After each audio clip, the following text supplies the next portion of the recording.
Hey, thanks for joining me. Let's continue classic X-Men. I've gone through several of these books. I don't have the entire run. I just started with the ones that me and my older brother had started collecting years ago. It's been so long, I can't remember what made us decide to start picking up classic X-Men, except for the fact that we'd probably heard that X-Men were neat, and this guy with razor sharp claws, like these knives in his hand, seemed pretty cool. And these were the old stories of the team. We were collecting Uncanny X-Men and just learning about them. So let's start collecting classic X-Men. So my introduction to the classic X-Men stories started with the Proteus saga, which then moved right into the Dark Phoenix saga. And it's everything that you ever hear that it should have been. It might read, it might feel kind of dated in its presentation these days, because Claremont's got a very particular way of writing. So it's interesting, but ultimately, the reality is the stories are there, the characters are there, and he built up the X-Men to be something that we cared about.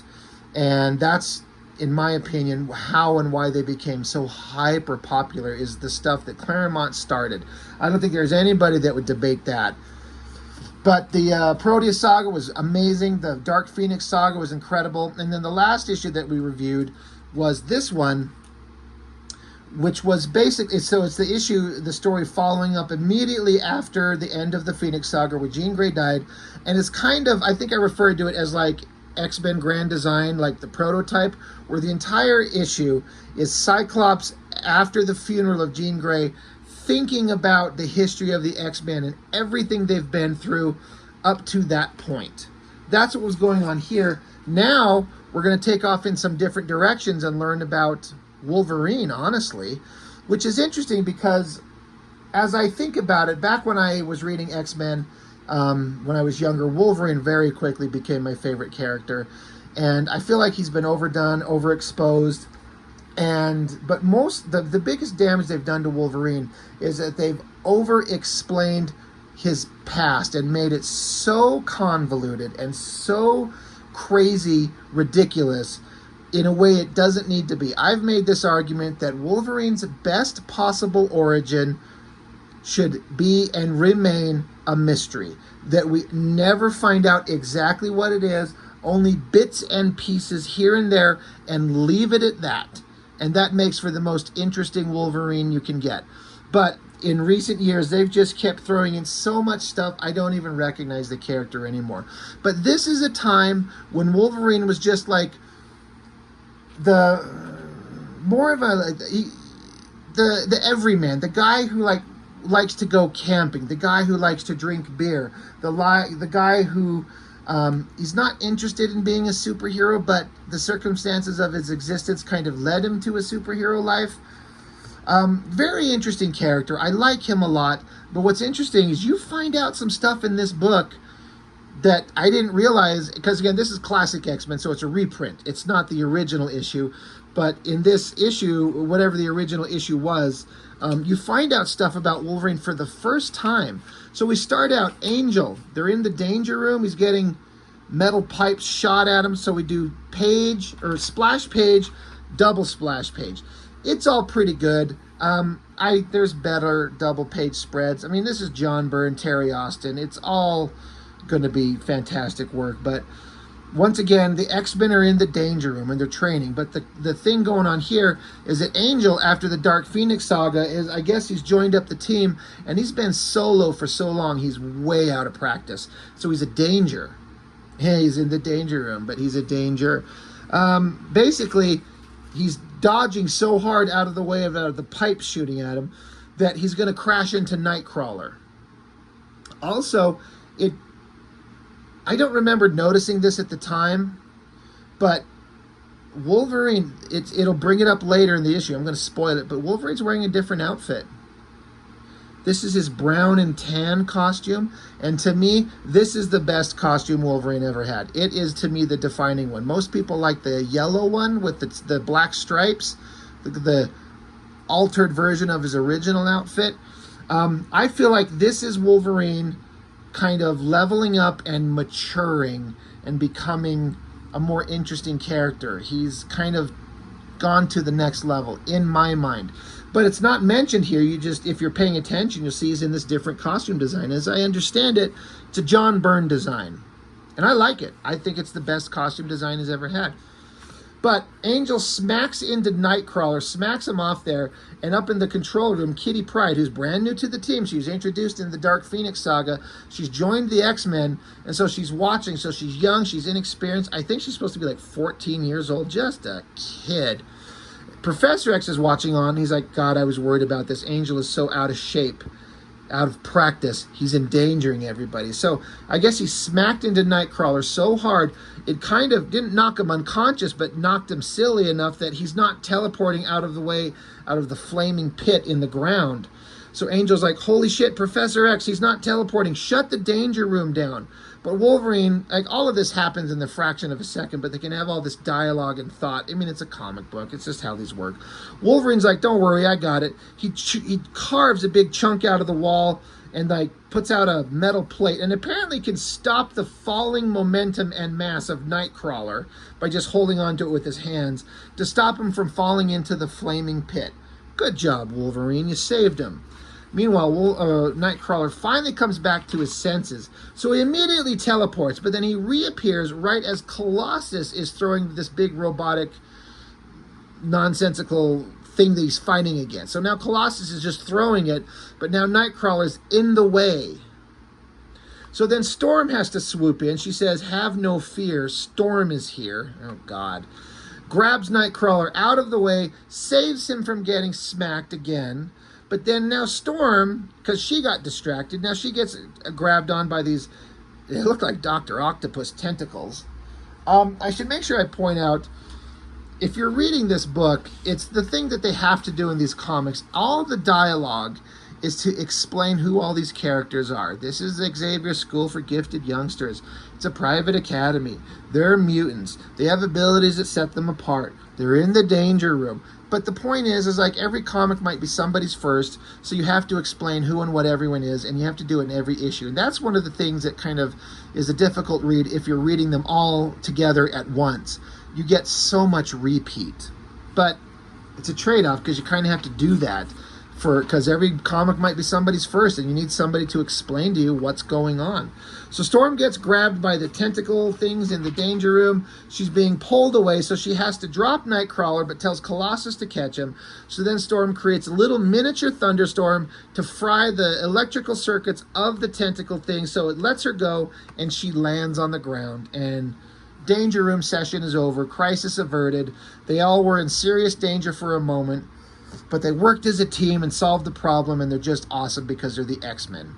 And Wolverine's saying, I have to admit that, he says, I'm beginning to think Charlie made the right decision when he named you the team leader after Cyclops left. So, as far as I understand, this is the first time that Storm was ever given leadership, and it's a role that she held on to, as far as I know, for the rest of her existence.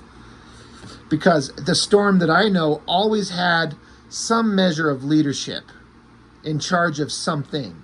And that's great. Storm was an awesome character. So I wonder if that's how people felt back in the day when they were reading these things. Storm was a character that everyone loved. She's great. She's interesting. And now she's been given leadership over Cyclops because Cyclops left because he's sad that Jean Grey died. So he had to take a leave of absence. So now Storm's in charge. So that's great. So Professor X shows up and he kind of is like, Angel's like, dude, you're right, Professor. I screwed up. I'm out of shape. It won't happen again. So Wolverine, this is where Wolverine starts talking in a way where I feel like he's matured, and they're writing the character to not just be the angry guy with claws, but the guy with, like, experience and wisdom. He said, and he's basically like, hey, don't say that you're never going to make that mistake again. You absolutely will. You've been doing the solo act for a long time. You're out of shape. It takes a bit to get back into shape and back to the routine. Don't worry about screwing up. We all do it, but don't think that you're not going to make mistakes. We all do.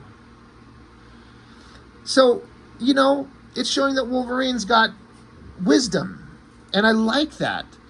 I don't know if they've expressed yet how old Wolverine might be. I don't know how much of that has been explained in these issues up to this point. We know now Wolverine's healing factor makes his age impossible to determine. He could very well be older than the Professor, right? He's probably at least a century old at this point, if I understand correctly, which is interesting. It makes him interesting. I just don't know if that part has been thought of yet. But we now retroactively know, and so it makes him even more interesting. Nightcrawler shows up after getting teleported away, because I guess, Colossus was going to catch him. I don't know if he did, but he just takes off, and he brings back lemonade. He's like, hey, everybody, I figured we could all use some fresh squeezed ice-cold lemonade. Everyone gather around. And Kitty Pryde is still freaked out about the little blue demon guy. So, funny, another interesting character bit is Wolverine's like, yeah, I don't drink lemonade. And Nightcrawler's like, yeah, I know. I brought you a beer, you fucking alcoholic douchebag. So then Colossus is like, hey, Kitty, what's wrong? You look kind of freaked out. And Kitty's like realizing that this superhero thing's not a fun gig. This is dangerous. People could have got hurt.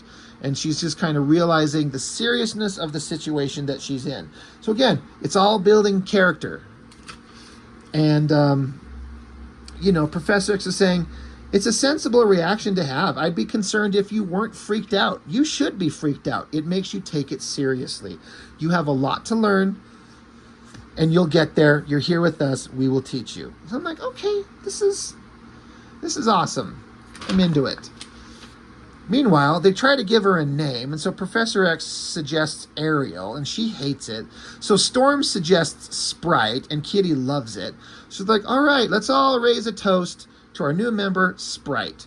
So Nightcrawler's thinking to himself, he's like, he realizes that he can see that Kitty Pryde is still freaked out by him. It says it, yeah. He says, Kitty's hiding her feelings well. I know I make her nervous, but I just have to keep trying. He says, I'll have to keep trying my best to get her to get to know me. He's like, I like her too much to give up. And as I understand it, Kitty Pryde and Nightcrawler went on to have a big relationship together as far as, like, close friends. I mean, they all do, but I think Nightcrawler and Kitty do eventually end up developing a good friendship, and that's fun. But, so here's an interesting point. This is where we address the costume. And it's funny because I didn't know that this is where this happened. But Nightcrawler says, Wolverine, I've been meaning to ask you, why the new costume? And he's like, why not? It's that simple. It's not some giant, like, world-shattering event, some crazy thing, like, where we're going to have a giant splash page of him standing there and, like, Wolverine's upgraded and he's awesome and cool and he's here to stay. It's just he's in a new outfit. And they ask why? He's like, why not? I just wanted something different. And again, I think this is the best version of his outfit. This is the one that I like the most. This is, to me, the outfit where a mature Wolverine is wearing it. This is peak Wolverine. This is the best he ever was. So he's like, hey, by the way, Chuck, going back to our past, I used to work for the Canadian government, and there was a warrant out they probably have a warrant out for my arrest, because they never accepted my resignation when I left the Canadian Secret Service or whatever the fuck. He's like, if I don't resolve this at some point, they're just going to come after the X-Men and hassle us. So it's kind of like in Empire Strikes Back when Han Solo's like, yeah, there's a bounty on my head. If I don't pay off Jabba the Hutt, I'm a dead man. So there's shit in my past I gotta go solve. And I better do it now. And so, Professor X is like, a bounty's a hard thing to live with. You're a good man, Solo. I hate to lose you. Wait, sorry, wrong story. He's like, I agree, Wolverine. Such a move on your part is long overdue. You should go do that. But don't go alone. So Wolverine's like, all right, how about it, Nightcrawler? You're going to come with me? You're going to come up to Canada and we'll go have an adventure. And Nightcrawler's like, sure, let's go. And he's like, I'd like to meet that Aurora chick again. She's a foxy lady. She's part of the member of Alpha Flight. So they've met before at some point. I don't know exactly when. So that's great. That's fun. They're going to go off on an adventure. Meanwhile, Professor X has a surprise for Kitty, and he's like, go with Storm. She's going to show you.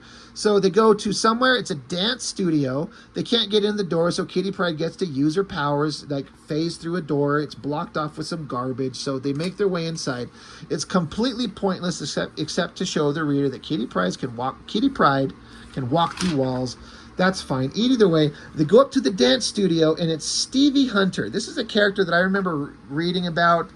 She showed up in Uncanny X-Men during the Extinction Agenda, is the first place I think I ever saw her. I didn't know where she'd come from or why she was here. She remains a character in the lives of the X-Men, but she's just a dance instructor. You know, I guess Claremont wants to show the X-Men team having regular lives. Meanwhile, back up to Ottawa, Canada. And this is Heather Hudson, wife of, what the fuck is his name? James Hudson. So, what's North Star? Not North Star, but, oh, Jesus. You'll say here, you know me, my brain tends to shut off, and I can't remember the goddamn name of them as superheroes. But it's James and Heather Hudson, part of Alpha Flight, part of Wolverine's past. So she's coming back, she's been out shopping, but she noticed, like, a door is open. Yeah, the door was locked when she left. Yeah, the front door is open. So she sneaks in, and here's Wolverine chilling out. Nightcrawler's got like a Coke in his hand or something like that. And she's like gonna smack somebody with a broom, but it's Wolverine. She's like, oh my God. She says, Wolverine? Logan? Oh, it's so good to see you. It's been so long. She's like, I nearly died of fright. And Wolverine's like, serves you right. Everyone ever tell you you're beautiful when you're angry? She says, you did often. So this is another part of Wolverine's history. It's like, he's got a history with these other people that know him and love him. And the X-Men don't know much about Wolverine. Speaking of which, right here, not only did Wolverine express wisdom as a character earlier in the issue, not only did he change his costume to the brown and tan right here. Nightcrawler says, Wolverine, did she call you Logan? And he's like, yep. And Nightcrawler's like, is that your name? He's like, yep. Nightcrawler says, you never told us. And Wolverine says, you never asked. So, whether it's Claremont or I kind of suspect John Byrne, I don't know, please correct me if you know, they're giving Wolverine history and character. And this is the first time in this story we find out his name is Logan. I was like, are you serious? It was this far into Wolverine's time with the X-Men. This far. We never knew what his real name was. They just called him Wolverine all the time. So it is kind of like silly to think that Wolverine never gave him a name. And Wolverine doesn't seem concerned. He's like, yeah, you never asked me what my real name was. I call bullshit. I'm not concerned about the story. I'm not like mad that this like this is a dumb story point that I'm frustrated at. I get it's a comic, and they never gave him a name. They just call him Wolverine. And so Claremont or Byrne is like, we should probably give him a fucking name. And so they tell us right here. Yes. They just give him a name, and he's got it. But you know that Wolverine, the team would have never, there's no way the team would have never asked him what his name is. They're like, hey, we're going to go out to a bar. We're going to hang out. I can't just call you Wolverine all the time. What should we call you? And since Wolverine's clearly not worried, you know he would have told them. But again, it's a comic. They just haven't got to it. So I get it. This is how they fold it in there. But it does kind of clash a little bit. You fucking Wolverine. Logan would have told them their name a long time ago. But in terms of the character, we learn about him. So I'm enjoying this. This is part of the development of Wolverine as a more interesting character. So this is why X-Men was great. Under the control of Claremont and Byrne, there's a reason this team became so iconic, and that it meant so much to so many of us when we were kids reading it, and we were so attached to these characters and these stories, and why so many of us were trying to I want something this rich and deep and interesting. Anyway, so they meet each other. Nightcrawler's introducing himself to her. She's like, you're Night Creeper, right? He's like, Nightcrawler. And so anyway, Heather's like, are you here to fight my husband, James? Is this what we're going to do? Are we going to fight? Vindicator. Jesus Christ, that's his name. Thank you. I'm sure all of you were screaming at me. His name's Vindicator, you fucking idiot, Rob. Pay attention. Do some research before you talk about your comic. But Vindicator, the leader of the Canadian superhero team of Alpha Flight, which they really, really tried to make Alpha Flight a thing. And they kind of are, but Did Alpha Flight ever take off? I mean, no. As far as I ever know. But they're a classic team that we all know, and characters that, you know, are B-list characters at best, but they're there. So Vindicator's flying around. It says that he was supposed to he never wanted to be the leader of the team. That was supposed to be handed off to Wolverine, but Wolverine took off and created bad vibes between the two of them. So here, Vindicator's showing up, and he lands, and there is Dr. Michael Two Young Men. Wow. What? This is the first time I paid attention to that. His name is Shaman. He's the name is Sarcee, Sarcee. I'm sure that's a real like native tribe, but I've never heard it, so I don't. It's Sarcee, I'm guessing, but his last name is Two Young Men. I'm glad his first name is not Cream of. And then Corporal Ann McKenzie. So it's Shaman and Aurora? No, Snowbird. Sorry, Snowbird. The girl who can change into animals. Anyway, they land down here. They're having Canadian talk. And then Shaman's like, my mystic alarm, intruders, there's something going on. So they magically turn into their superhero outfits. Snowbird turns into a giant frickin' bear. These characters are funny. But then Wolverine and Nightcrawler are at the back door, and they're like, hey, I hope all this fuss isn't over us. And they're like, oh shit, the X-Men are here. Why are the X-Men here? And of course, as needs to happen, Vindicator and Wolverine gotta have it out, like get tough with each other, charge up force fields and claws. And even so, Nightcrawler's like, Wolverine, chill the fuck out. We came to talk, right? We're not here to fight. So Wolverine's like, yeah, don't tell me, partner, tell them. Crawler's right, Mac. I wouldn't mind a good scrap, but this ain't the time for it. I'm willing to abide by a truce. Sometimes this dialogue where they're trying to give characterization kind of comes across as really silly, but it's fine. But then Snowbird shows up as the bear, scares the shit out of Nightcrawler, so he jumps up on top of Wolverine. And he's freaked out, like, what the hell? This is freaking me out. They're like, come on, you don't have anything to fear, not from Alpha Flight. So, you know, Nightcrawler's freaked out. He's like, holy shit, how does she do that? Anyway, hey, Alpha Flight. It says, you said we have nothing to fear from Alpha Flight. That implies there's something loose in these parts that we should fear. Heather told me was trouble, so there was some discussion in the earlier pages that I glossed over, that there's something going on. Because of course there is. So Shaman's like, hey, there was somebody out in the forest. They were camping. They were attacked. The kid ran for his life. We found him. He was half dead from exposure. We took a plaster cast of the footprint of this thing. We thought it was a bear, like a polar bear or some shit like Snowbird turned into. But Wolverine's like, yeah, that's not a bear. That's a myth, a legend come to life called the Wendigo.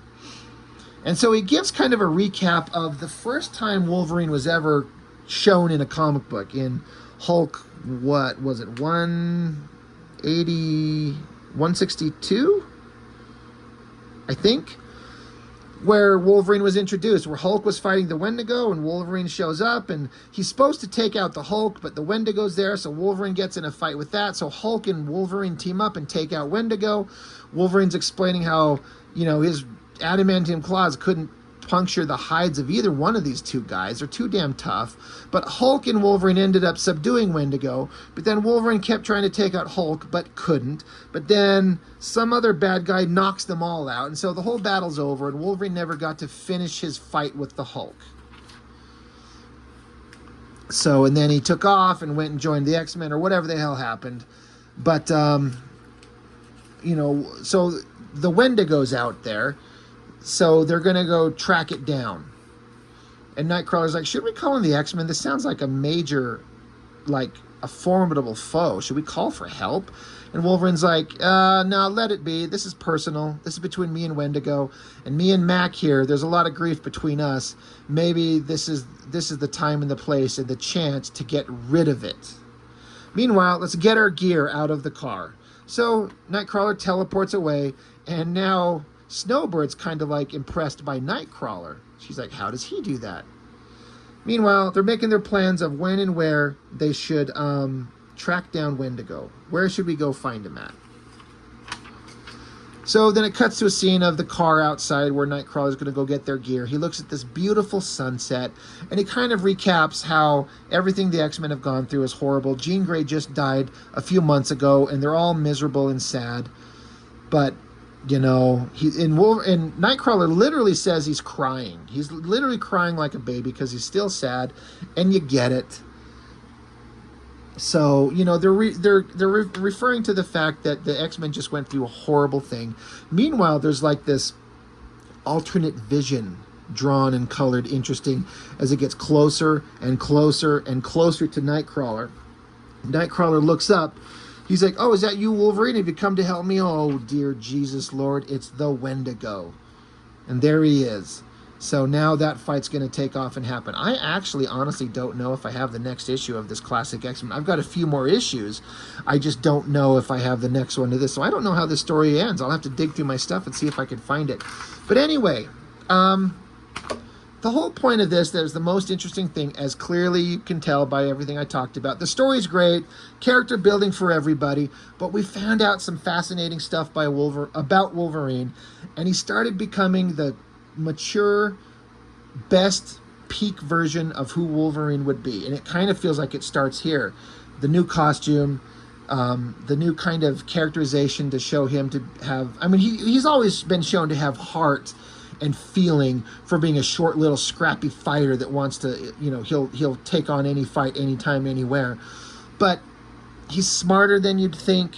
He's got more heart than you'd think. He's got deep feelings for friends that people don't even know about. And we find out his name, you know. So a lot of interesting stuff going on in this issue. And I think it's really great. So Classic X-Men number 45. That's all I've got for now. Thanks for watching. And I'll see you on the next one.